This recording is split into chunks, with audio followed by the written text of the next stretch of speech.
বাংলাদেশ কারো বাপের না। আমরা বাংলাদেশকে কাউকে ইজারা দেই নাই। রাজার ছেলে রাজা হবে, প্রজার ছেলে প্রজা হবে, এই নিয়ম বাংলাদেশে থাকবে না।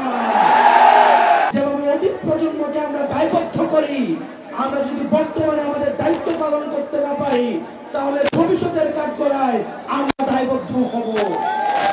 সেজন্য আমাদের একটা নীতি নির্ভর রাষ্ট্র লাগবে, একটা ইনসাফ ভিত্তিক রাষ্ট্র লাগবে।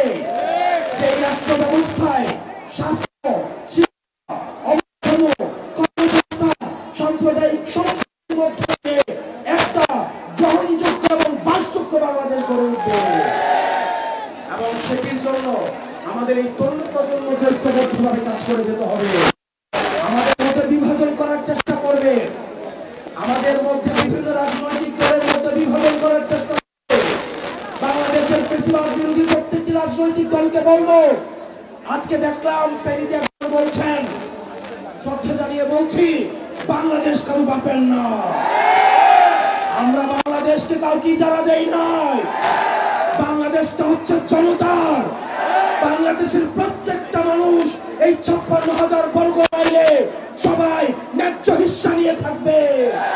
রাজার ছেলে রাজা হবে, প্রজার ছেলে প্রজা হবে, এই নিয়ম বাংলাদেশে থাকবে না। চট্টগ্রামে আমরা বারবার আসবো, আমরা বারবার ফিরে এসেছি। বাংলাদেশ যখন পথ হারায়, চট্টগ্রাম বেশি তখন প্রতিরোধ করে। আপনারা উপজেলায় গ্রুপিং দলাদলি বাদ দিয়ে বাংলাদেশের স্বার্থে, এনসিপির স্বার্থে সবাই ঐক্যবদ্ধভাবে কাজ করুন। আমরা জানি যারা আপনারা বলেন যে কিন্তু আমরা যদি ঘুরে দাঁড়াই তাহলে ইতিহাস তৈরি হবে।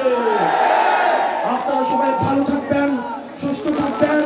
আমরা সবাই একসাথে বলবো, ইনকিলাব ইনকিলাব, ইনকিলাব ইনকিলাব। কোথায় কোথায় বাংলা ছাড়, বাংলা কি তোর বাপ দাদা। ইনকিলাব ইনকিলাব,